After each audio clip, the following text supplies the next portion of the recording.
Yo, what is going on, guys? It is your boy AAron2420 bringing you guys my APA Week 3 transactions video. We're just making our general transactions with the team. You guys can obviously see the mons on screen besides like one that I actually forgot to gen, so I will show that in the Pokedex when we get to it. Along with also the Gmax Pokemon that we went with, I'll at least show the Gmax form of it because of the fact that you can't really do that in this generation. Like you could gen in base form megas in Sword and Shield, for example. It doesn't for some reason work for Ultra Sun. Sword. Yeah, you can do it in Ultra Sun and Moon for like base form megas, but you can't really do G Maxes as base forms in Sword and Shield for some reason. Maybe I'm just stupid and that's like been a thing now, but at least wasn't last I tried. So I'll have to do the Pokedex for those two. But otherwise, welcome. Hi, this is AAron2420 here, bringing you guys a transactions video for BBL. Not for APA. Why did I think it was BBL? I don't know. If you guys enjoy this, leave a link down below. Remember that we do have merch. I am not wearing my merch right now. I actually have it coming in stores. I'm still wearing my birthday present I got. It's adorable. I do have some merch examples though that I'm going to put one of on screen. First person got their merch. It looks really nice. Mine should be coming in a few days, so I'm looking forward to wearing that. Probably will have it like for our week 5 game, maybe our week 4 game, but I highly doubt it gets here that fast. Regardless though, links in the description below to that. And yeah, we'll go over the team. I'll go over first the first 3 mods we kept and why I kept those. Because I think it's a lot easier and it really gives a lot of foundation to the rest of the team, so we'll do that. First up is Hydra. We decided to keep Hydra. Its name is going to be Kane Hanjo, after one of the characters from Bofuri that I've been watching this season. It's one of her main attacks is Hydra, and color scheme fit really well, and I happen to already have Hydra done in that color scheme, so it was a no-brainer to go with that name. Hydra, though, is a pretty dynamic mon this generation. Even in the post-home metagame, I think that Hydra is still one of the better mons in the format.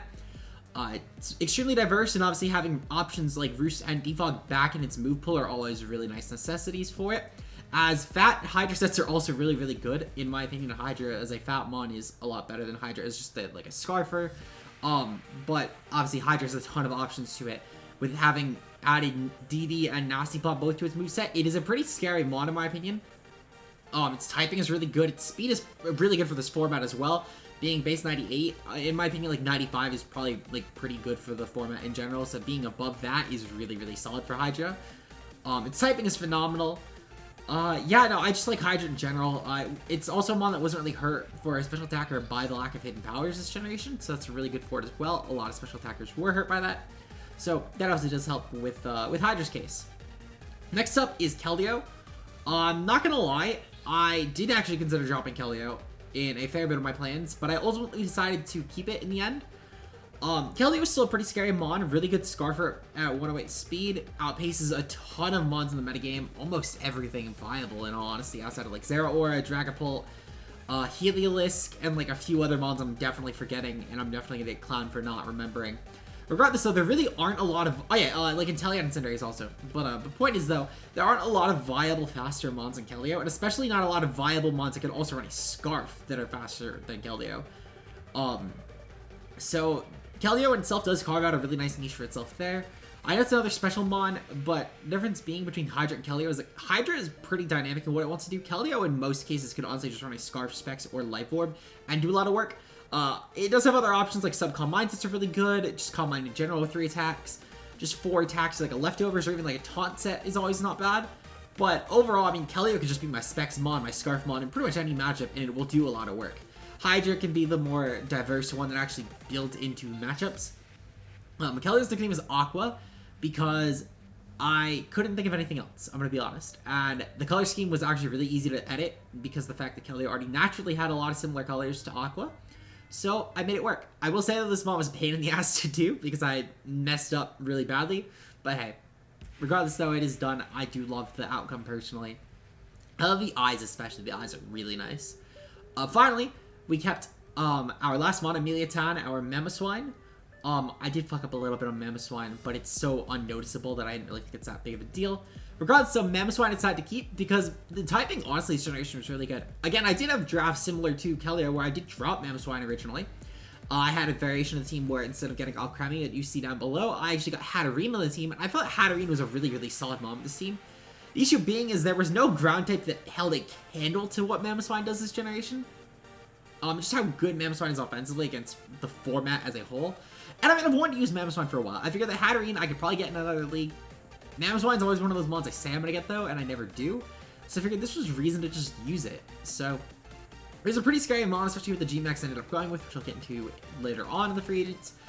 But yeah, no, I felt like this was honestly a really no-brainer pickup. And so here's Mamoswine. Now into the first transaction, we have dropped G-Max Pikachu for G-Max Charizard. Now, as you can see, we named our Charizard Alice Zuberg after Alice from Sword Art Online, aka Alice 30. The G-Max definitely fits really well for this as well, and I'll show that off in a bit because of the fact that it's just a pain to do right now. In general though, Charizard in my opinion, really phenomenal G-Max, even without items, because G-Maxes can't hold anything besides a Pokeball. G-Max Charizard is still a very terrifying mon in this format. Base 100 speed, as I mentioned earlier, is a really good speed tier, and anything with max flying is automatically a viable G-Max Pokemon, just because of the fact that you can get past any Scarfers that might want to revenge you, etc. And Charizard being one of the faster ones with max flying is always really good for it. Max Wildfire as well is such a broken Gigantamax move. The fact that it can do 1/6 over time for a few turns, regardless of if your opponent switches out or not, is great, because if you were to, let's say, get trapped in like a sand tomb or something, Shed Shell obviously does help you get out of that. However, with that, you would obviously get freed from it on switch out. With G-Max Wildfire, if you switch out, you're still getting hurt unless you're a fire type. So regardless, you're still getting hurt for 1/6, which in my opinion is really amazing for Charizard. It does get around that sort of weird prep that otherwise might come from something like, let's say, G-Max Anaconda, for example. So I do like that already for it. So, in my opinion, not getting the max fire boost is really mitigated just by the fact that it's still getting max flying, which is the one it needs far more. And also the fact that it's doing such amazing ship over time. It can pretty much get a 1-for-1 at minimum in the game, if not better. Charizard, for a Gigantamax as well, has a lot of different options in its coverage, and even to an extent with if it wants to run physical or special. Because while Charizard's physical offense isn't the best, it has options like Sword Stance and Belly Drum to really quickly set up and then break through a mon with a max move, and then start setting up like max flies to get some speed on top of those +2 or +6 Charizard hits. So Charizard does have a lot going for it this generation. I do think it's actually a really terrifying G-Max Pokemon, one of the best even without items. Just because it really doesn't need items. While they obviously do help, it does not need it to run them. So regardless, I do like Charizard a lot in that regard. Next up, we dropped, let me pull up the full transactions list because I forget what we actually dropped this for, if I'm being honest. Let's see, so next up on the list, we decided to drop Drifblim for Avalugg, which we named Yukino after Yukino Shida. Main reason being because Yukino is considered the Ice Queen as one of her nicknames in the manga. One thing I will note, I realized that the blue glow is fucked up. I am still working on that. If I can figure out why it's still like that, then great, I'll fix it. If not, I mean, it doesn't even look that bad. It actually looks kind of cool. But I would prefer to obviously have it go just like a really grayish coat shine to it. I think that would look a lot better. Regardless, though, Avalugg I thought was a really good option for some removal that's not named Hydra on the team. Like, Hydra and Charizard would be my removal, and I don't like dedicating removal at all in G-Max Charizard. I think it's really wasted. Because even something like a Roost, let's say, would be a much better max guard in almost every case scenario. And having something to remove before Charizard came in my opinion, would be a lot more beneficial. So having heavy-duty boots on a mon like Avalugg is insane for it, because of the fact that it can still keep things like sturdies without worrying about hazards, which is amazing for it. Its physical defense is also really solid. Charizard can definitely, with max moves, beat a lot of Avalugg counters. Things like fire types, it can max Quake. It can go for max Grass on rock type hits. So it can definitely get around a lot of those from like stab mons that are trying to hit Avalugg. And I mean, to be fair, itself as well, but especially for Avalugg defensively. So I do think that does benefit it. Also, a lot of Avalugg's weaknesses being like the fire, fighting, etc. we do handle pretty well with the rest of our roster. Fighting probably be the one that we handle the worst, but I do still think we could definitely muscle past fighting types between Charizard and Alcremie and even Woobat. So I do definitely have confidence. Oh yeah, and also Gourgeist, which Gourgeist is the mon that I forgot to gen in. Regardless, though, I do think that Avalugg has its checks handled pretty well in terms of counterplay by the rest of our team defensively, and it supports the G-Max phenomenally, so I do love that option personally. Next up, we have Ilya from Fate, our Type Null, which we had actually picked Type Null over Crustle. Now, this one hurt a bit to do, I'm not gonna lie. I really did not want to drop Crustle, but I saw Type Null and I was like, oh my god, this is such a free mod on the roster. In Gen 7, I already believed that Type Null was a very solid Tier 4 Pokemon, as I proved in my APA Academy run for Season 1, in my opinion. I think I proved well enough that Type Null is a very menacing Pokemon for its tier. And the fact that it was still Tier 4 this generation, I think it could have been a Tier 3 mod in my opinion. But I'll take it at Tier 4. People just didn't learn, I guess. Type Null, though, is a really scary Pokemon for a Tier 4, especially as a fat normal type. Fat normal types with the lack of viable fighting types in comparison, while there are still a fair bit of good ones, there's a lot less of them, which obviously does benefit Type Null being its only weakness.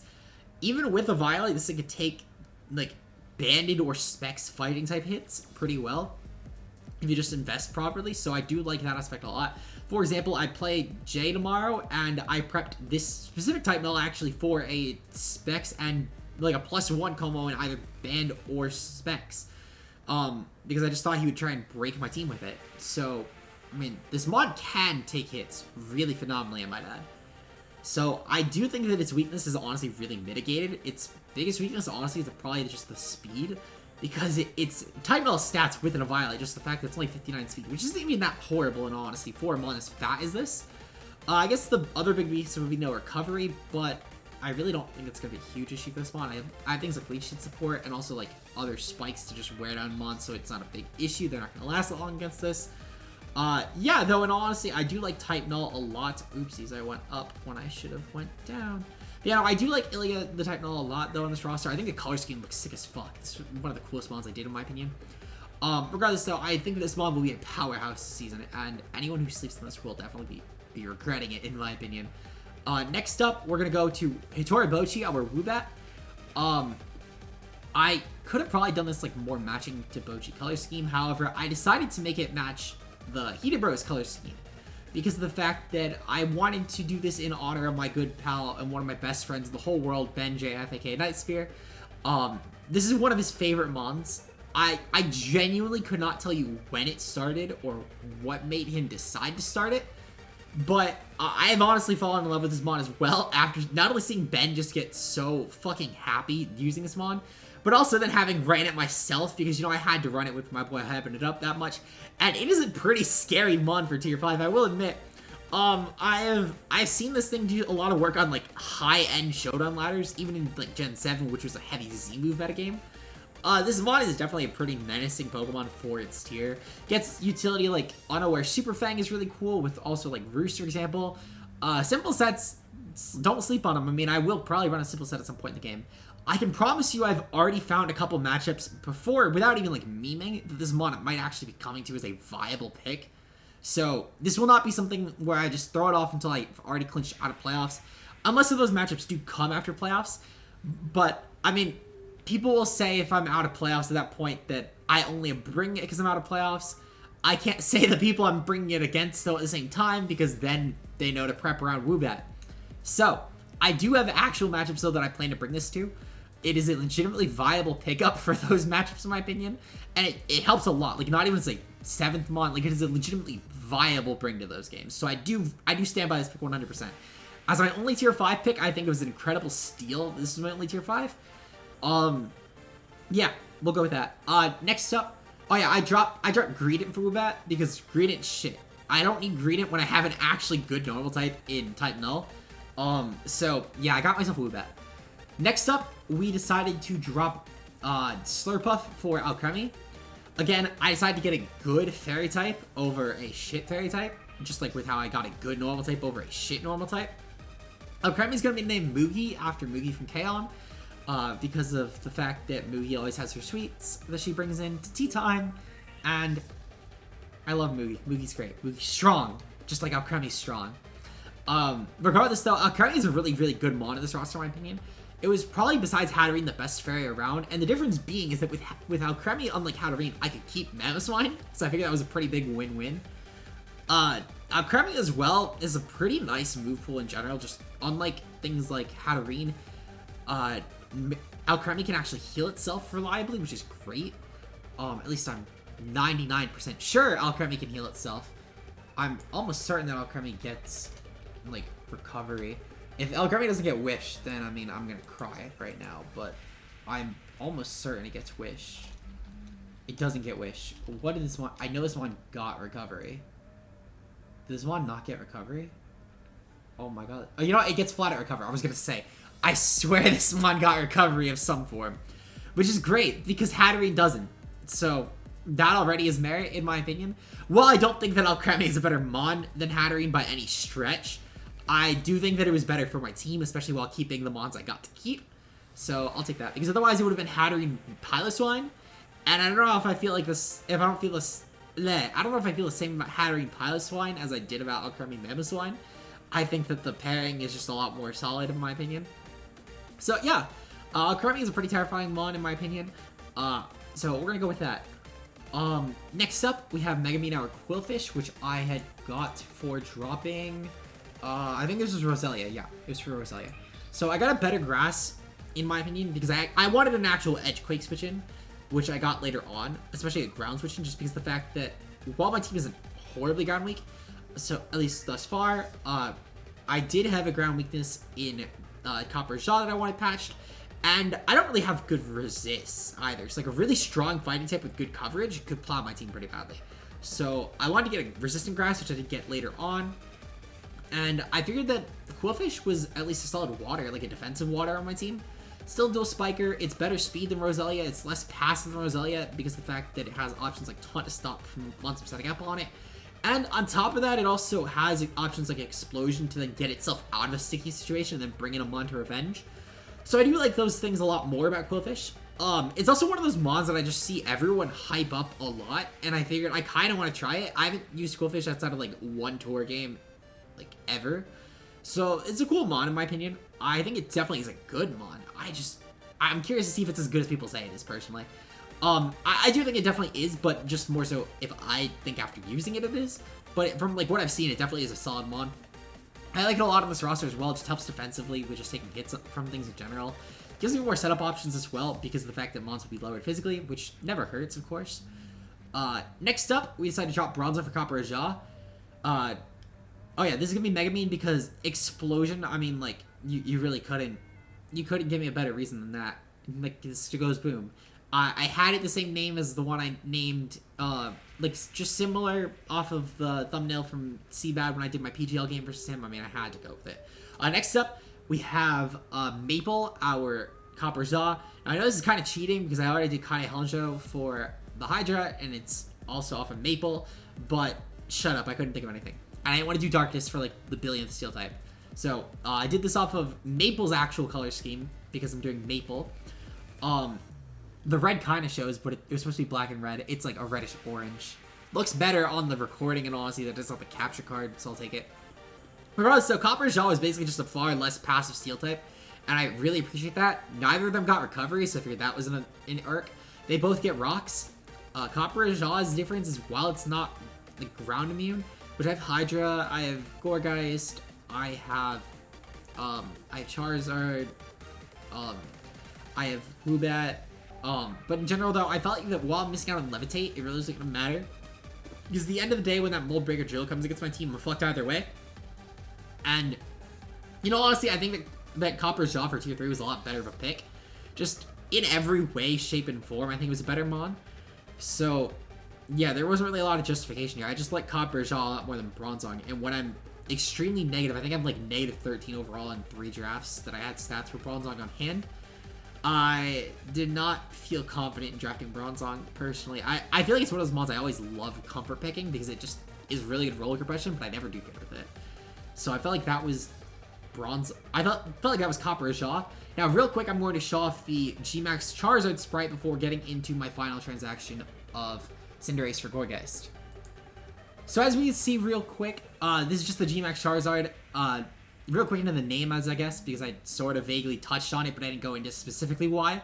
The wings are honestly why, because the wings, I figured if I made them the gold color, they would sort of remind me of Alice's Sunburst attack that she used in Season 2 of Underworld. So that was pretty cool. I felt like it kind of fit. Again, this looks a lot better on the capture card. On the recording, it does on the capture card. The capture card, it looks pretty bad, I'm not going to lie, but the recording makes it look good. I will say, though, the shaders really throw off the color scheme as a whole, and Charizard, for some reason, rendered out really orange. I don't know why it did, but it did. I tried making it more yellow, but it just looked so much uglier, so I'm going with this. But, yeah, I mean, blame the GMAX shaders. It's not perfect, but this is the closest I can get it. Finally, though, we're going to get into Gourgeist, which Gourgeist, in my opinion, for Cinderace, is probably the one that I need to do the most explaining for, in all honesty. So, let me get into Gourgeist. Here we go. Okay. So I'll need to fix the rest of the sprites later because they're not actually loading, and I don't know why. But, actually, you know what? I think that these... Nope. Okay, so yeah, it's only... Oh, those were all non-shiny. Okay, that's why. I only did the shiny sprite. So, where's Satella, our Gourgeist, which is their last free agent. I sort of justified already why I dropped Roselia, and I guess that in tandem brings up the Gourgeist pick. But why I had to drop Cinderace, and that sort of ties in as well to the Charizard pickup. Cinderace is a tier 1 pick I thought was pretty bad as a whole. I thought the Mon was very overrated, especially not being Libero Cinderace. I really didn't think it was worth the keep. As a whole, I'm not crazy about Cinderace in general. I don't think it's that great of a Mon, especially not for tier 1. It is a good Mon, but if it was properly tiered, I would have dropped Mamoswine as the tier 2 pick. I would have bumped that down. I would have kept Cinderace in the team, but there was no possible way that I was dropping Keldeo or Hydra over Cinderace. And I felt like since I had to drop one of them to pick up the GMAX Charizard, which I thought was a lot better option than any of the low tier GMAXs, I looked through with my front office, we cannot justify any of the low tier GMAXs. So Cinderace was my obvious drop, which is why I dropped Cinderace for Gourgeist. And Gourgeist as a whole does offer a lot to my roster, things like spin blocking, it's a really good grass with recovery on top of that. Willow's support is always really nice, just, again, as I mentioned earlier with Intimidate Quillfish, this enables setup a lot easier, and if I'm not going to Toxic Stall everything, or if I'm trying to hit a Steel type, then Willow obviously is a really good stats option. Leaf Sheet support also does help a lot of my roster, things like Keldeo, for example, if I'm trying to go with the sub setup set, having the Leech Seed coming in from a defensive Mon is always nice, and it helps maybe force some stuff out that would now no longer want to stand on Keldeo. On top of that, it also helps give recovery to Mons like Copper Jade that don't have it, and Mamoswine as well, which helps a lot. It's a cool priority user too, and with all 4 of its forms, it actually has a lot of diverse options in my opinion that do make this Mon actually pretty terrifying. So I fully stand by the pick, in my opinion. While it's not the best option compared to dropping Cinderace, obviously, just on a whole, Cinderace does a lot more than Gourgeist does, and while, I mean, they're very uncomparable Mons, to be fair, but I do think that if it meant that I got GMAX Charizard, I would 100% do the trade again. I do think that Gourgeist as well was a lot better of a grass team than Roselia was, which is why I did the Quillfish drop for it. So yeah, I do think that this is a pretty solid roster. We do take on Diet Tight, Coach of the New Britain Rockruff tomorrow, so hopefully you guys watch that game and see the roster full hand. We'll be back to using Team Builder slides for everything besides UBL, which I've already mentioned in my Week 6 game, why I'm not doing that until playoffs. But at the very least, though, I will be back to using Team Builder slides for APA stuff, the full Team Builder slides, so you guys will get to see all these custom mods on the layout firsthand. If you guys enjoy, leave a like down below. I'm looking forward to seeing your guys' thoughts on the free agents and on our season as a whole, what you guys think will happen. Until then, though, I'll see you guys later. Peace out, guys.